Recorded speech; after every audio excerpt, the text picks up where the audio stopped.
श्री स्वामी समर्थ. मुंबईमध्ये लक्ष्मण कोळी नावाचा स्वामींचा अनन्य भक्ताचा गलबताचा व्यापार होता. एके दिवशी समुद्रात त्यांचे जहाज एका मोठ्या भोवऱ्यात सापडले. जहाज गोल गोल फिरत डुबू लागले. सोबत असलेल्या सर्व खलाशांनी भीतीपोटी आक्रोश सुरू केला.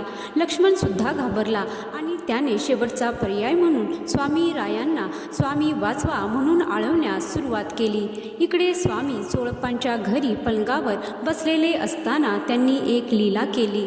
स्वामींनी आपला एक हात खाली केला आणि जणू काही जोर लावून काहीतरी उचलत आहे अशी कृती केली आणि स्वतः सोबत पुटपुटत बोलले, अरे लक्ष्मणा, काळजी करू नको, मी आहे ना. भोवरा खूप खोल आहे, तुझ्या नाका तोंडात पण पाणी गेले आहे रे बाबा.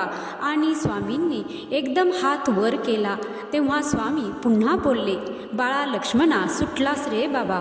सेवेकरी मंडळींना काही समजत नव्हते. स्वामींचा हात ओला झालेला, त्यातून पाणी नितळत होते. पाणी चाखून बघितले असता पाण्याची चव खारट लागली.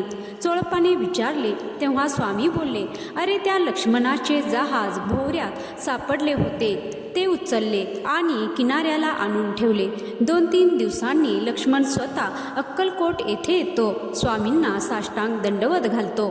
सर्व घडलेला प्रसंग सांगतो. तेव्हा सर्वांना स्वामींच्या लीलेचा अर्थ उमगतो.